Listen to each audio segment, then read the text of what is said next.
Hi, everyone. Welcome back to a new episode of Emerging Brands Podcast with Kelly Bennett. Today, I have a guest who I've been truly looking forward to interviewing. She was on a panel that I curated and moderated at New York Now, and I have to say, she crushed it. And Oh, I love her insights. It's true, Tori. So, my I guest is appreciate that so much. I do. Tori Lazar, she is the founder of How to Fuck Up Well, and she's going to share her own story and how she created a brand around it. So, Tori, thank you so much for coming on the podcast today. Thank you so much for having me and creating space for this conversation. Truly, I adore you. I adore your work. I think that you are so talented and also such a good human being. So I'm Oh, happy to be here. thank you. I really appreciate that. And before we hit record, I was saying how I love Tori's story of twists and turns and highs and lows and how she now empowers women and people who are making changes in their lives. So, Tori, can you bring us back a little bit to how you started your career? I know that's a big question to kick things off, but I feel like I just Yeah. love deep diving right off the bat. Can you take us to the backstory first? Yeah, absolutely. And I think, again, we were just talking about this before we hit record, but I'm at this point in my career where I really feel like it's the first time I'm making sense of everything and all of my Yes. experiences that I've had in my life, in my career, but also in my personal life as well. So I think to really articulate how I got here, it needs to start in my childhood and how Let's I do tell things. it. Yes. So I was raised by entrepreneurs. Both my parents, they were business partners. They owned restaurants my entire life in Southern New Jersey and Philadelphia. And so I had a somewhat unconventional childhood in that my days would look like going to school.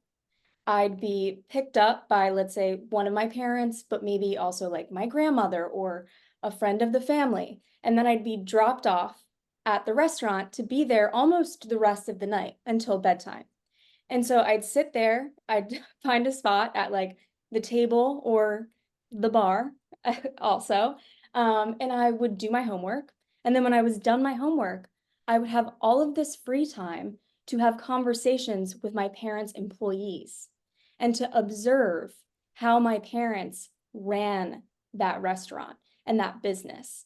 And that was my first experience and exposure to how fucking hard it is to manage people and to develop systems to reinforce your core values, your desired outcomes, and just all of these things that you're trying to create and put out into the world.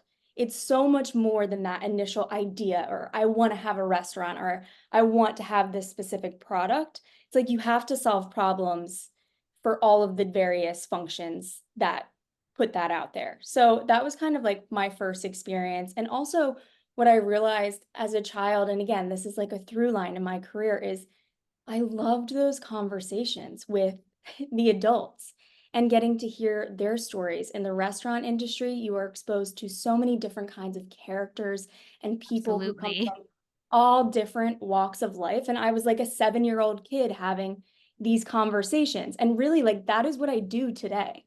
I sit What with a people. cool upbringing. Yeah, it was honestly, I'm so grateful for it. Very unconventional. And I think to the point of like how to fuck up well, and also where that stems from, like not being afraid to fail or to Mhm. fall. My dad struggled with alcoholism and addiction for most of my life, honestly, up until very recently, the past few years. And, it led to their businesses going bankrupt. Like it led to real quote unquote failures. But what I just am so inspired by, and my parents are really like such great role models for me and are a part of the work that I do every day. But my parents always had the confidence in themselves to figure it out. And they were really honest about their problems. Even when I was a kid, my dad would tell me, I have this problem. This is not what I want for you, but I'm doing the best that I can with the resources that I have right now. And so that is how I Wow. approach my, that I've, it's how I approach my career. It's how I approach coaching. So that's where all of that stems from. And of course, now later in life, I've been able to apply, psychology based frameworks and disciplines and Right. practices to it. But it's really stems from me just observing my parents and what they kind of passed on to me and the environments that they put me in early on. So that's kind of like the very beginning, the inception of Right. where I am today. But at the same time that that was happening, because my parents worked in the restaurant, I spent a lot of weekends with my grandparents. And my grandfather was a cancer researcher and scientist. And he was always, and he died when I was in high school, and that was really challenging for me. He's a really supportive figure in my life. Uh, I think he recognized this quality in me, that I was like really curious. I wanted to Hmm. understand things and learn things. And so I just have these vivid memories of us sitting down at the kitchen counter, and he would just talk to me all about different women's activists and innovators throughout history. I'm like not even kidding. It's wild to think about now. That's what he left me when he died, was books about women activists and innovators, and this like beautiful note which I How hold near beautiful and dear. is that? Yeah, and he would just tell me about them, and he was like, "You can do things like this too, Tori. You can change the way that society or systems work or the way that people think." And Wow. again, look at what I'm doing today. That is Right. what I'm doing. And I'm grateful that he saw that in me, because I do think that that was always kind of in the back of my mind. But, when I got to be a teenager, I became more defiant to like what he saw in me. And he really wanted me to go down the route of like journalism. And Okay. which again, there's some connections there in my Right. career, but I was like, no, I am obsessed with fashion. Devil Wears Prada is my life. So that's I'm gonna go to fashion school. So again, now I'm getting into like actual career. So I was very defiant in my teenage years of like what he wanted for me and what he perceived as being the right path to take with that skill set and those strengths. So I went to fashion school, and my career, I started as a stylist assistant and fashion editor. I quickly realized, although I'm a very creative person, I did very quickly realize, like, not exactly the right fit. Like, this is not challenging me in the ways that I want to be challenged. Right. And so then I ended up, and this is again, I can't get into all the nuts and bolts, but did have a lot of mentors who helped me along the way in these transitions. So then what I did was I pivoted into digital media. This was when bloggers were up and coming. Right. You, the one that I worked for was Grand Story. And I went to work at her company, which was really functioning as a startup. There, again, I started as a fashion editor, and then I grew into a role where I was handling all of the special projects and custom co-branded content with brands like Calvin Klein, Nespresso. And really it was such a wonderful experience, because I got to dip my toes in so many different types of roles. So I was handling production, I was handling casting, I was writing articles, I was pitching to these big How brands. cool. Yeah, and putting together the creative concepts. She had a podcast. She invited us to speak on the podcast. So it really allowed me to flex so many different muscles and learn a lot about myself. But I think the biggest thing that I walked away from that experience was I built a really great community, because through casting, I got to cast people that I admired and followed online, which was the best part, honestly. And Right. I'm friends with a lot of those people still today. And a lot of those people have helped me get other jobs. So there's that. But also I started to realize like, oh, I like connecting the dots here. I like the storytelling aspect of the partnership. So it's like merging two brands' values, goals, stories, and then putting something out there that moves people, that evokes emotion, that evokes some sort of response from them. And so I ended up pivoting into marketing. And so I went to work, and again, I got this job through the casting aspect of my work. I met Baba Rivera, who at the time owned by Baba, which is Yes. an influencer marketing agency. And my friend was working for her at the time, again, who I met through the other job.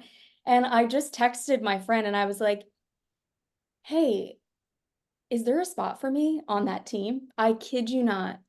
That's all I said. Is there a spot for me on that team?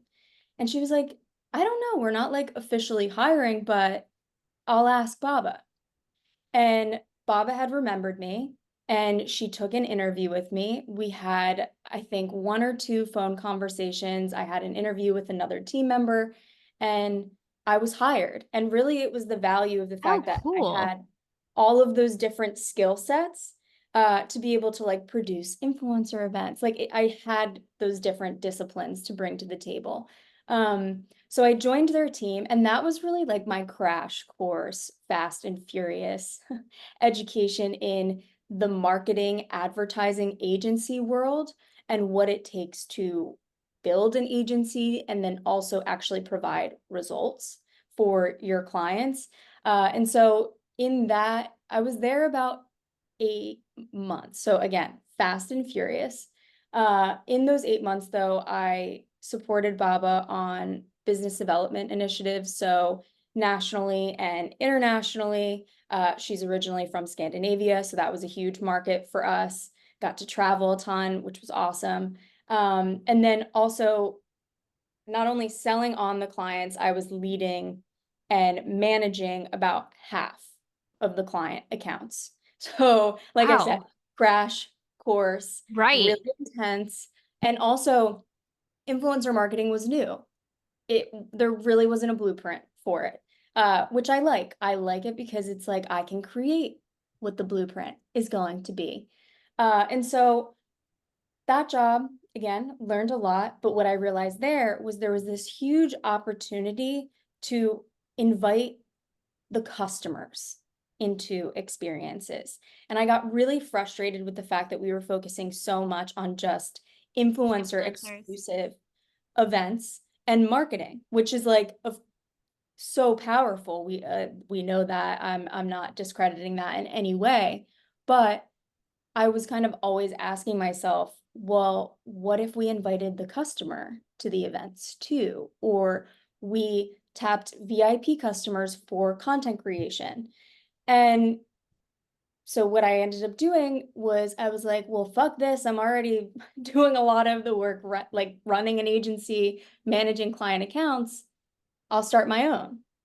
And so I quit at 8 months. I quit and I started my own agency. I got a couple of clients through my network before I quit. So I think that's important to mention. Was Yes. just like full jump off the cliff. I did have to have some financial security.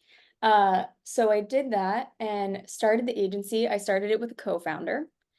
And my co-founder, we worked together at the past job that I had, that digital media company. So again, very through lines in Right. network. And we both just were, frustrated with our gigs and started it together. And we did when I look back on it, I think I was 24, 23, I was 23 or going to ask you how old you were when you started the yeah, agency. I think I was 23 or 24. I think Wow. 24. And when I look back to the first year, we did really well for ourselves. And I was, again, I'm 30 now, I'm like, good for you. Like, Right. good for us. Really, like, I'm like, you did that. And these are the things that, again, inspire me when I'm feeling like shit now. But yeah, so we started the agency. We did really well. Again, I think that community-driven marketing messaging was kind of really hitting at the time. Right. This was also around like when the wing was big, like co-working space, when community really Right. became The this buzziest word. the buzziest word. Yes. Mhm. So we did well. And then about a year into the business, I was honestly the one who was blindsided. Uh, I did not expect it, but my co-founder communicated to me that she no longer wanted to run the business with me and wanted to go out on her own. And here's what I'll say about that experience is it was extremely, because we were friends before, it was extremely emotionally taxing for me, as well as like knowledge-wise, I had to understand, okay, how do you go through these legal processes? What Right. do the ops look like? How do we transition? Uh, and we did not have a positive co-founder breakup, I would say. And that was a relationship that I lost in that moment. So that was really hard, but what it did force me to do was to believe in myself and my capabilities of like, I can do the actual work and I can also be very good at negotiations, drafting up contracts. Like Right. I can do those things. I'm good at that. I'm not just the creative, strategic person. I'm a business-minded person. So, like anybody, in hindsight, it was good. It was really good for me, and, I decided to fight for the business, to keep the business, and to build it afterwards. I had it for 3 years after that and turned it into a multi-six-figure agency. I had about, uh, 3 full-time people and a couple of contractors, which was awesome, and Wow. through that, yeah, it was cool, and we worked with again, I only wanted to work with women-owned businesses or women-run teams at the very least, because we did work with some companies that were larger, that were not necessarily owned by women, but the team that we were working with was women-centric. So that was always really important to me. During I also built this business during the pandemic as well, like, to get the timeline situated here, this was during the pandemic, literally right after I had the co-founder breakup, pandemic hit. Oh my gosh. So So that was 2019 or right at 2020 when the breakup. 2020, yeah, around there, yeah. 2019, fallout, 2020, we Wow. I was running it on my own and had to build it from scratch, basically. Again, I kept a couple of the clients that we did have before, but really was building it from scratch as my own agency now, as my own business. And yeah, so what we did during that time though, which this is some of the work that I'm most proud of, is we helped a ton of small business owners adapt and pivot to survive during the pandemic. So transition from IRL, even some of them had storefronts, jobs that were really based in IRL interaction, IRL services, we helped them transition to online services Wow. and be able to survive. So again, I think that was also we worked with a lot of chefs also during that Oh, time, which again cool. Yeah. rooted in my Your stories, something I background. was really passionate about. So we did that, and then the other half of the business was more direct to consumer CPG brands, again, women-owned startups. Some were self-funded, some were venture-backed, but that was always really important to me. So anyway, did the agency for about, let's say it was like 3 to 4 years in total, somewhere between 3 and 4. And what ended up happening is I just, after fighting for it, I fell out of love with the business. And I say fall out of love because I really think if you're a business owner, you are entrepreneurial, it feels that way. It's like a Right. relationship that you have with this business. And I felt a lot of guilt because I was like, "Oh my god, I fought so hard for this. It's working. Like I'm I have all the things that I wanted. So why don't I want it?" And I was really frustrated. I was really hard on myself. I started to have physical symptoms. I was getting these awful stomach aches in the mornings. I had acne. I was gaining weight. Like it was like a full body experience. Wow. And so I decided, because again, I also knew that my dad struggled with depression, addiction, like these things, and I could see myself starting to develop some of those behaviors as well. And so I decided to get a therapist and to get a coach that helped me work through that time and start to unpack some things. I think at that time there was a lot to unpack still from my childhood as well. Right. So it's been a journey and I still work with that person today. but she helped me feel better about letting go of it. She The was like, therapist. the therapist did, yeah. Yeah, she's like a therapist slash life coach, to clarify. So they aren't two That's different Oh, people. it's the same person. Same person. Yes. But I love that combo. Incredible combo. Incredible combo. That's the best combo. Yeah, I I was recommend going her to to ask you everybody. like how they divvied things up, but it's the same person, so that makes sense. Okay, so she helped you process the emotions and also coached you through making that Yes. transition. Yes. Obsessed. Okay. Incredible. I'll send you her link. I send it Yes, to please. everybody. I know. Yeah, but she helped me practically apply the emotional takeaways, which was awesome. And I made the decision to close the agency. I I feel really proud of how I handled it as well. I gave my team ample time. I gave them about 3 months before it closed. I helped them get jobs. I facilitated various connections for each of them so they felt secure before it was actually completely shut down, and am still, again, in contact with them today. I let my clients know. I still maintain relationships with pretty much all of the clients that I had then too, and they still come to me in different ways now today, which is awesome. And yeah, I feel good about the way that I closed that chapter, but it was really hard.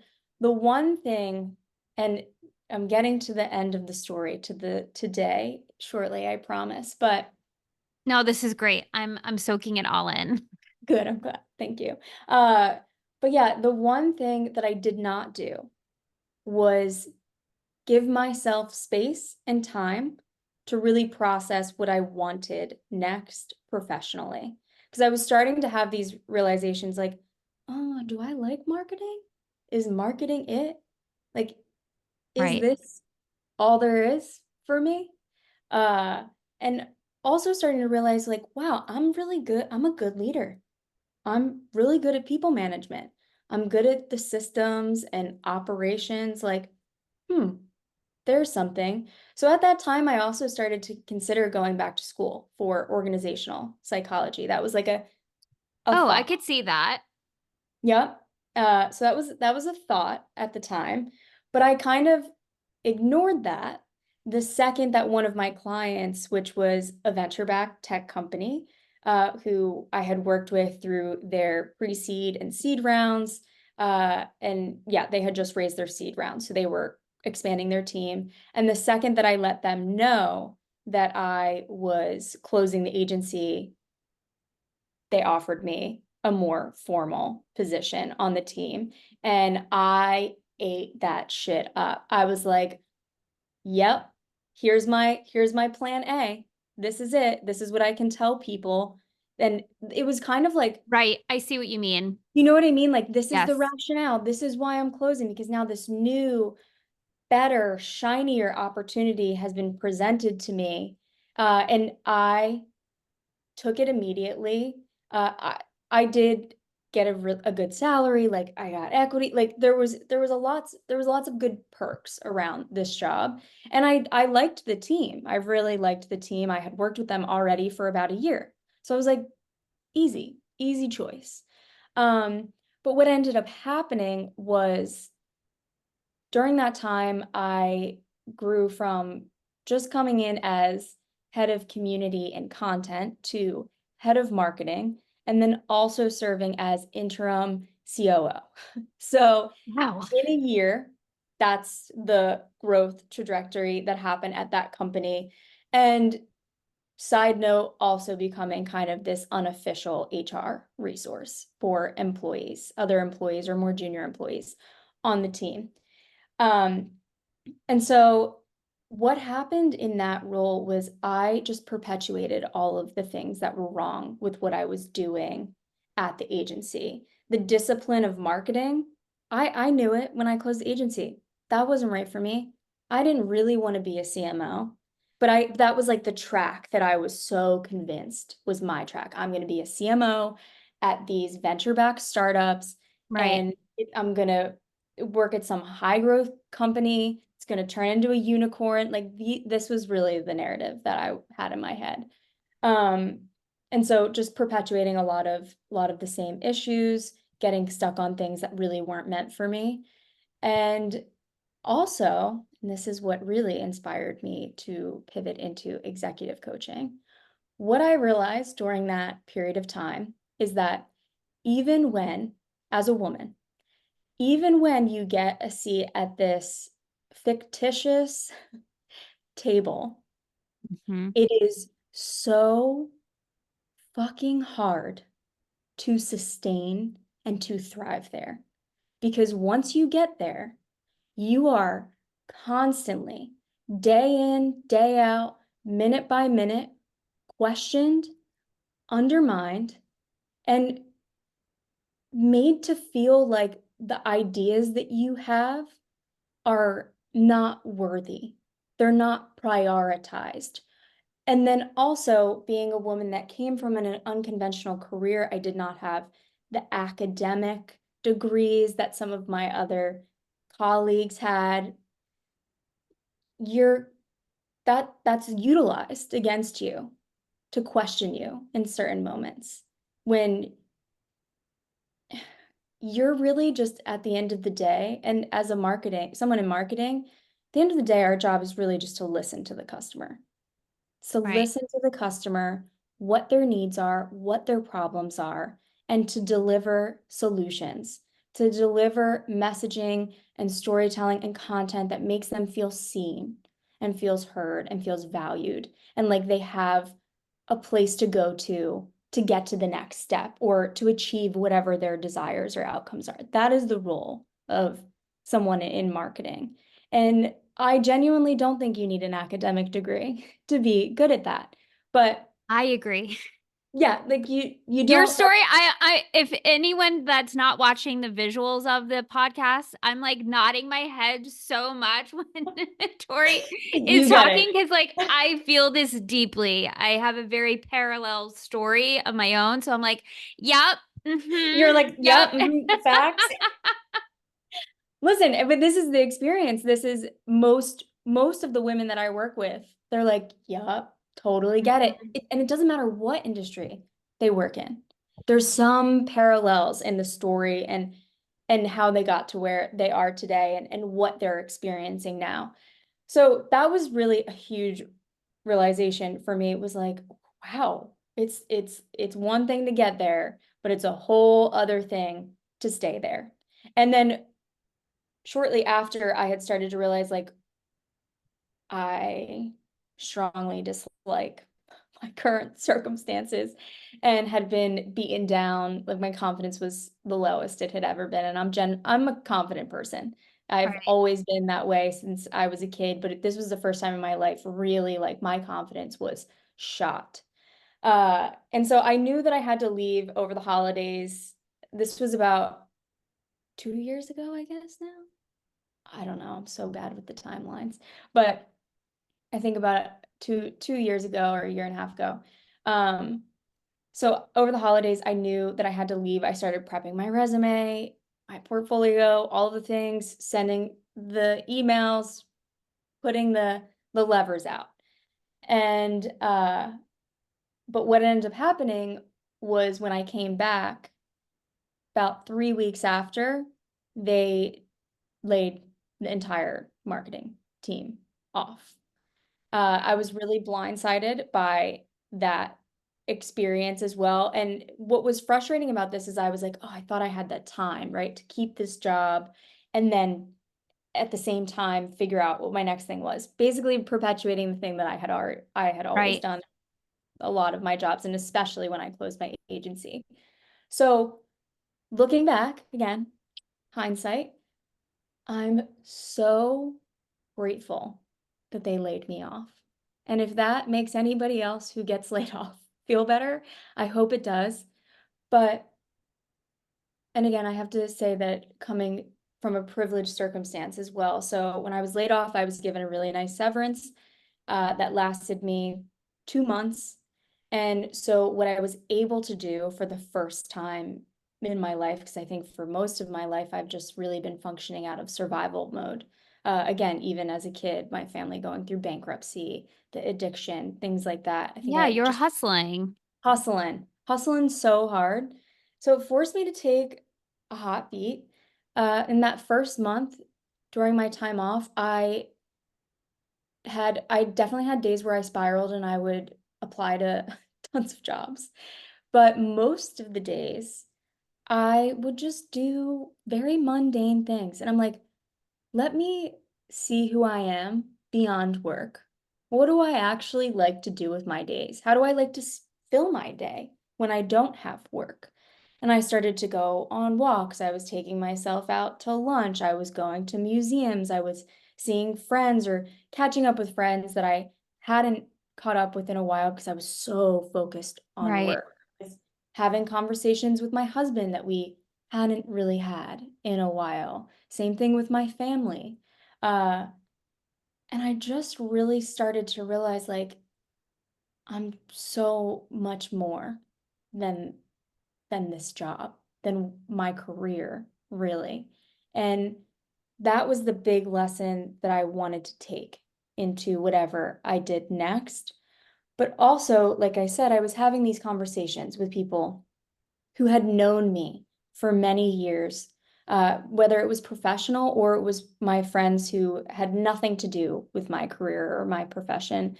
And I just was really honest. And this is the thing that I tell people to do oftentimes when they feel really stuck, they feel really unclear.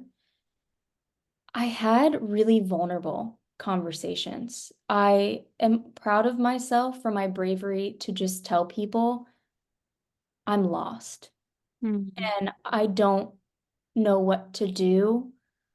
I am really dissatisfied with my life, really. And I need help reminding myself of who I am and inviting that conversation in. And what started to happen is because, yeah, my confidence was really low. So it was hard for me to do it. What started to happen was, though, people who, some of them being entrepreneurs, some of them being people who had worked with me, a lot of them are like, Tori, you're the person. They were kind of shocked that I was coming to them with this because they were like, it's so weird for you to be in this scenario because I feel like I'm always the one coming to you Right.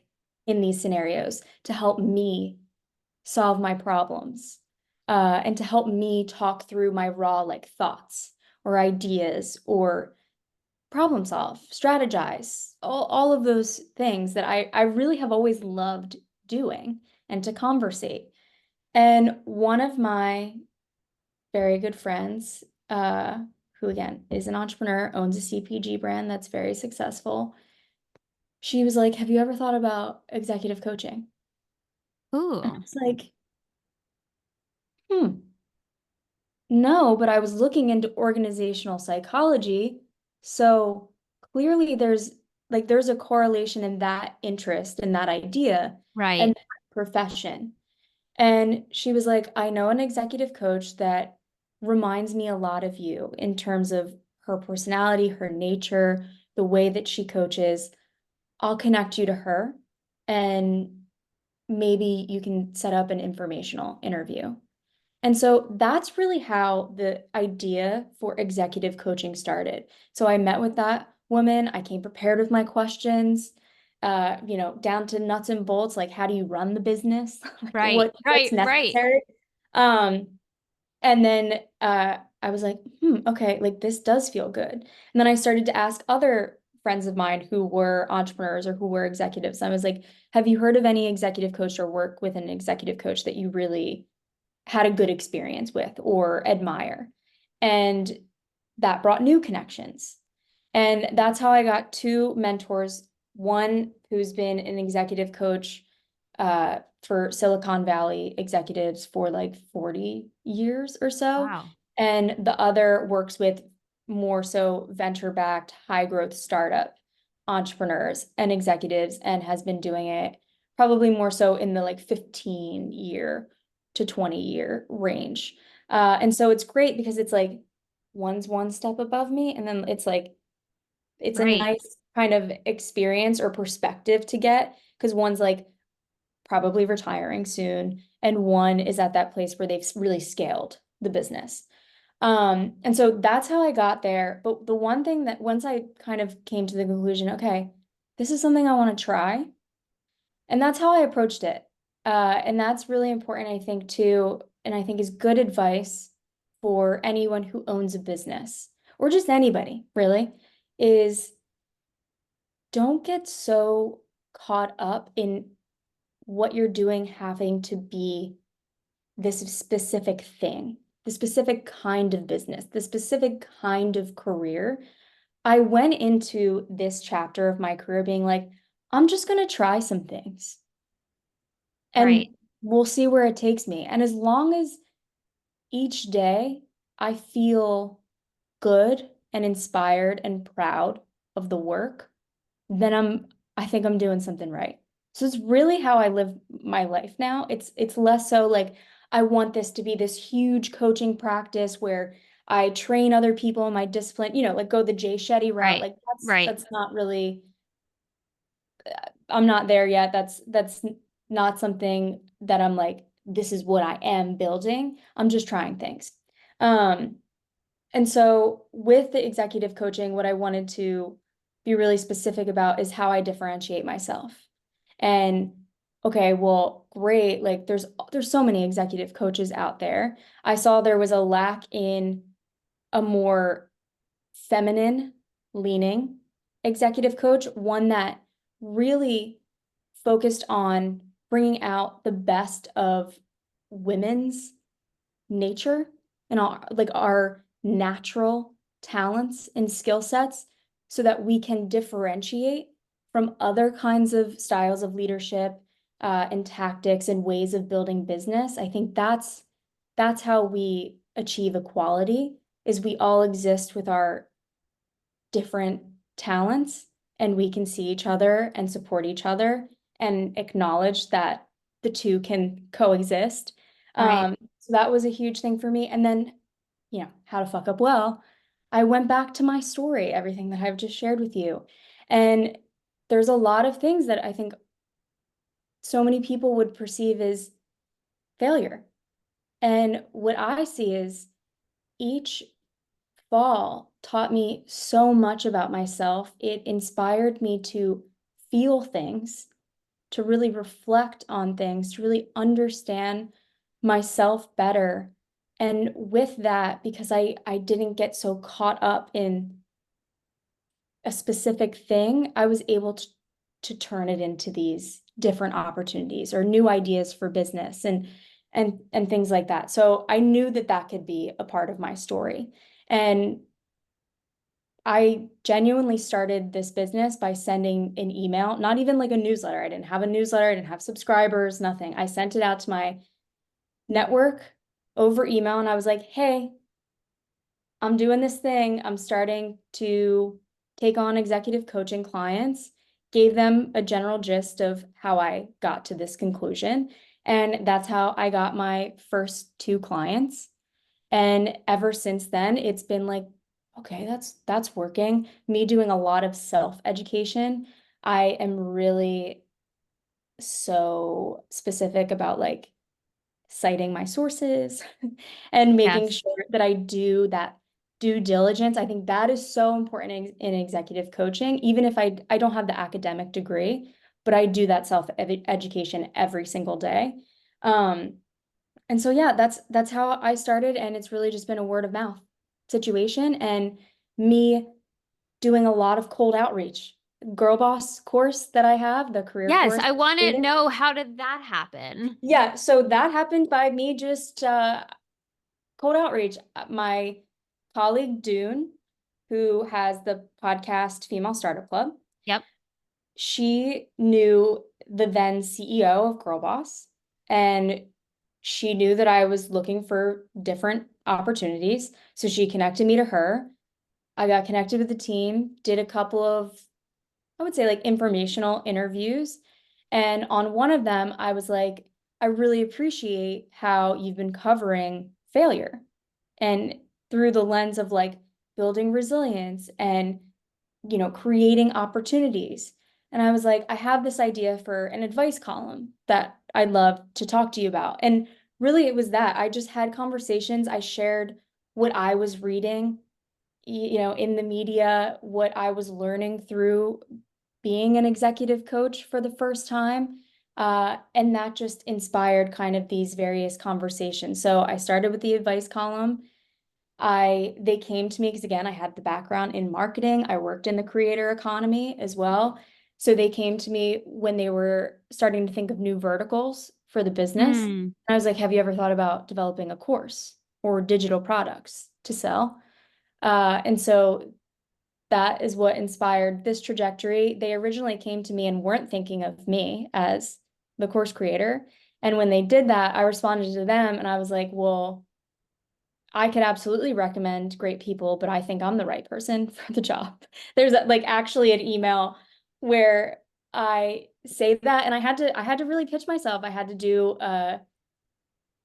like a test or what an audition. I'm like, where are the Okay. words? I had to do an audition. I, had to give them some example content and things like that. And that's just developed over time. But really for me, like why I want to do that, again, it's like I just want to test a new thing. Like, how am I on camera? That was an Right. experience. Like you really start to learn more about yourself, and it's a great new revenue stream for me as well. And a way where, okay, maybe this can bring me that evergreen sustainable income on top of the private coaching. Like that's really what's happening. There's no like grand plan, I would say. It's really just like what feels good right now, what am I interested in trying, and what excites me, and then I make decisions based off of that. So yeah, that's where we are today, and I have a great roster of private clients. They work in various industries: tech, media, finance, advertising, and just I'm so lucky. I'm inspired by them every single day, really. What a story. I just want to say, like, I've been I'm soaking like, that in was long. no, it was amazing.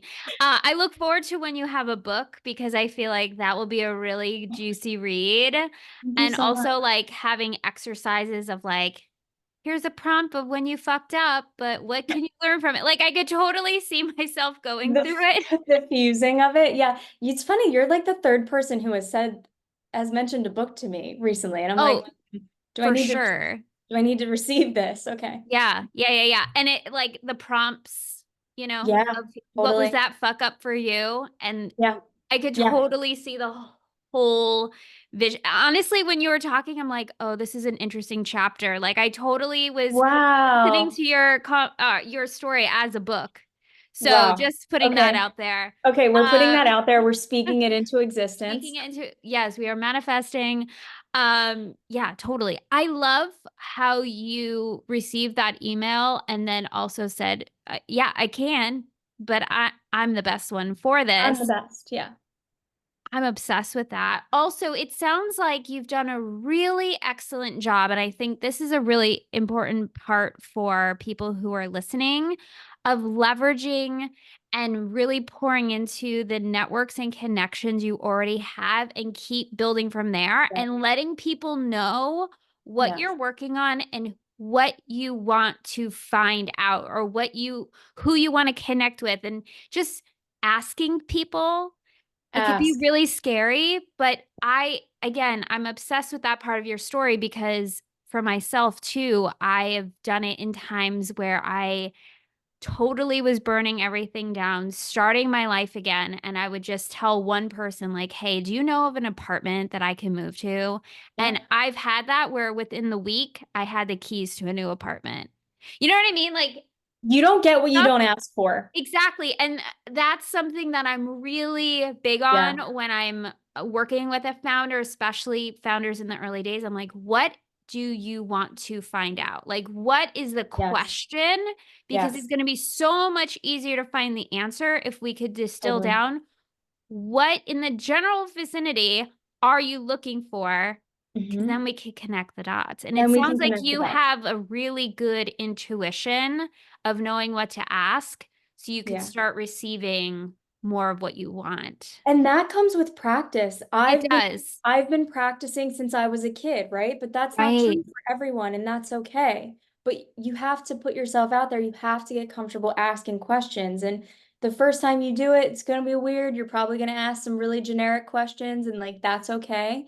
But if you go into it with the right intention and you actively listen, this is where the secret sauce comes in. If you actively listen to what people are saying, follow-up questions will naturally come up. And those are the Right. better questions because they're more Right. nuanced. And Right. you're able to learn and understand, oh, this is how I dissect stories from people. Like, this is how I bring out the best advice or whatever it is. That's how you do it. So it just takes practice, and you have to put yourself out there. And it's a lot easier to say that, especially for women, because again, I've had that experience where when you ask, you can be told to shut the fuck up. Honestly, like Right. you can keep asking, keep asking, keep asking, keep Yeah. putting out your point of view. It's And really, finding the people that you feel safe asking also, yes, right? And just connecting with more of your yes, people. To be honest with you, I started the podcast to really listen to people's stories, but also to connect with more people. It was a yeah, way that I felt like, okay, yeah. this is a cool way I could just meet more people that I'm Mhm. interested in meeting and having this exchange. So I think also back in the day, I had a blog, and that's how I built a community originally, because I would ask questions. Yep, And that's how I started building my network. So if someone's like, well, I don't even know anyone to ask a question, like think of some way that you can engage with someone, like a podcast or a series or whatever the case may be, just to give yourself maybe some context so you feel more comfortable doing it. But I yeah. think that it's invaluable personally. It really is invaluable. I think we're stronger together and when we're sharing information. I just believe that, and that is how I live my life. I'm really an open book. Obviously, I keep some things to myself, but somebody comes to me for support. If I have the time and I have the energy, I'm absolutely going to get on that call. I have a call today with someone who reached out to me. It's a young girl who is getting their degree, I believe, in like international business. And she reached out to me on LinkedIn and asked me for advice. It was a really great email. And I'm like, yeah, absolutely. I'll talk to you for 30 minutes. Like, Right. just it's people want to help. I genuinely believe most people want to help. I agree. Is there any last piece of advice that you would share with a founder or someone who's going through maybe a career transition, who maybe feels like they just had a huge fuck up and they're like, what do I do now? I would love to hear what advice you would share with them. I really think it's about priorities and Mhm. prioritizing the problem or the problems that you're trying to solve over the product and service that you're creating. Yes. Because if you stay focused on the problem, the product or service will by default be high quality. It will be good. It will be of value to the people that you're solving problems for. And that's really, again, I think that's how I'm approaching this stage of my career and this version of my business or entrepreneurial endeavors.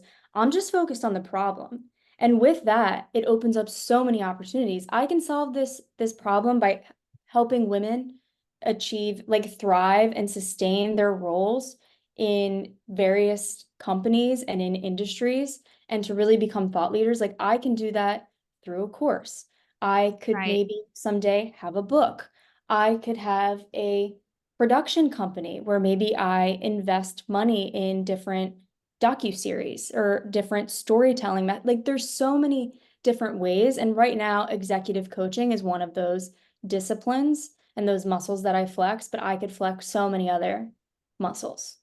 So Absolutely. I feel like that's helpful. That's a really good, I just wrote that down personally too. So I love for it. for you, what is a just to help people get a tangible example, what do you feel is the problem that you're solving? Great question. The problem that I'm solving is that the organizational systems that we have to exist within right now, we're not. made for us. We were not Right. really considered in the creation. And so that's where a lot of the contention and friction comes from. So white heterosexual men feel very comfortable in this system and they're so used to it that they don't even realize what they're doing, honestly, most of the time. There are definitely some who do realize and do it with Mhm. malintent, but I think oftentimes people don't even realize. And so we're put in this position as women to constantly advocate for ourselves and create the change that we desire. And that's really frustrating and can be really just like a blow to your self-esteem in a lot of ways because there is so much friction. And so what I do is I help women create that change.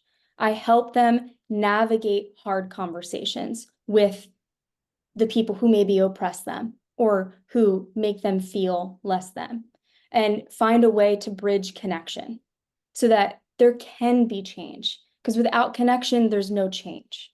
People Right. need to connect and understand in order to put things in motion. So I think that's part of the problem that I aim to solve is like, okay, we're up against a lot, but how do we find the bright spots? Because we have to claim the joy, we have to claim the bright spots, and we have to try our best for the next generation to create the change we desire. And yeah, it sucks that a lot of the pressure is put on us, but I think that with conversation and by leading by example, it will start to change. And honestly, it already is, Right. but it will take time. So yeah, I think that answers the question. Absolutely. And I think gives it context of knowing that that's the problem you're seeking to solve and you are solving, but then also showing all the different avenues you're taking Yeah. to help get there. And again, as someone who is a creative and, marketing and all that good stuff, I too could really resonate with that. So I really appreciate your story because it's also validating for me too. I'm like, Oh, I'm so yes, glad. like it all makes sense and it's It okay if you does. do like over here and then over there and back over here. I definitely feel that in my heart. And that was something that really struck me when I was hosting the panel, and every time you spoke I was just like always nodding my head. I'm like, Uh-huh. yes, yes, everything, every But point. again, I'm focused on the problem. And if I You speak are. from the problem, it resonates with It people. does. And that's it. It's like I know what people are going through, and I want to reflect that back to them so that they are And you are. seen, heard, and feel more connected. That is how Yes. we create change. I love it. Well, on that note, I could literally talk to you for hours. I I know know I for have so to let long. you go. Thank you so much for anyone listening. And I Thank know you. many people are going to be raising their hand of like, okay, I need to connect with Tori. How is the best way to connect with you? Either take your course, follow you online, newsletter, all the I things. Give think us the I think the rundown. best way to find me, go to my Instagram or my LinkedIn at Tori Lazar. Short, sweet, to the point. I've got a link in bio there. That's where everything lives. And then my website is How to Fuck Up Well. Remove the U from fuck. So I would say those are the two main sources, and you'll find everything else there. Amazing. I'll put it all in the show notes. Thank you again. This was Thank such you. a So enriching amazing. conversation. My cup is full talking with you. Me as And well. I feel so okay, great. good. Good. Yeah. That makes me I'm happy. so grateful. I really, and thank you for being such a good, like I said, an active listener and allowing me to share all of these parts of myself. So thank My you. pleasure. My pleasure. Thank you everyone for listening. Go connect with Tori, and I'll see you on the next episode.